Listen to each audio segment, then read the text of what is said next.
morning, ladies and gentlemen. Let's start with an introduction. I'm Abby Berry and this is my friend Jer Hurring, and we are head students from Kaiapoi High School. If you have no idea why you're sitting before us, we're here to share the voice of Kaiapoi High students in the Red Zone Freeball project.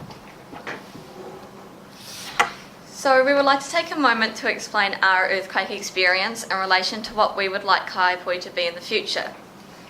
So when I moved to Kaiapoi in 2009, I knew very little about Kaiapoi's heritage, social culture and landscape. Even after moving to Kaiapoi, I kept attending the same school, Arawia School, which is in Belfast, and no one in my family got involved in any local clubs. When the September earthquake struck, we noticed how connected and supporting the community came together to help each other.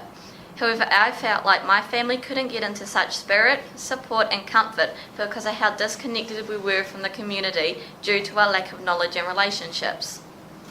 So I believe we need to help the families who don't feel so connected in the community by giving them greater opportunities to explore their township, and I know from experience it would have really helped my family in the following post-earthquake months. I myself also moved to Kaiapoi during my childhood.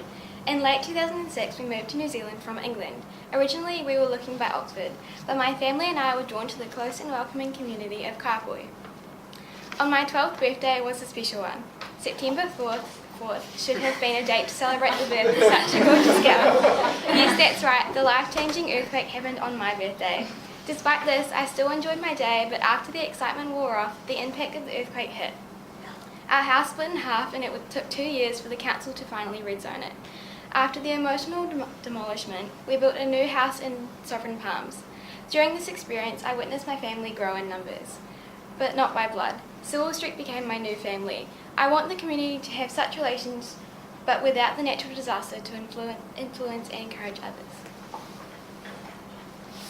So, from the 11th to the 12th of March, a 3D model of Red Zone Waimakariri was located at Kaiapoi High School.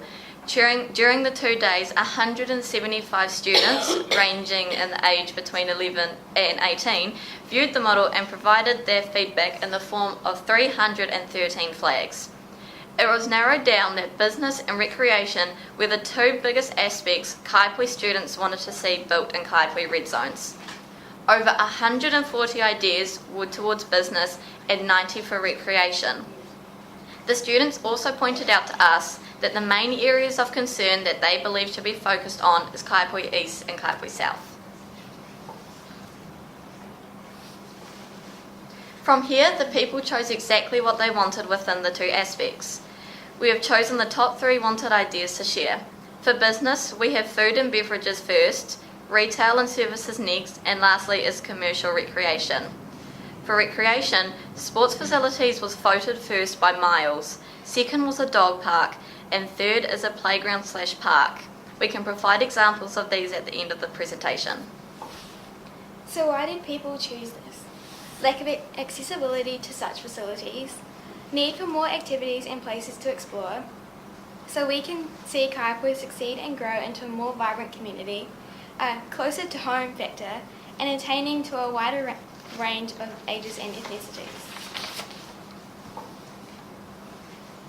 And from this we can see the great results within the community, such as accessibility heightens, which means the facilities are being used frequently, boredom slowly diminishes and results in a decline in bad/illegal behaviour, allows us to explore and learn in a safe, familiar environment, and we have a sense of pride and nostalgia when we look back to our teenage years. Now is your time to ask us any questions if need be. Thank you for your time and listening to our voice.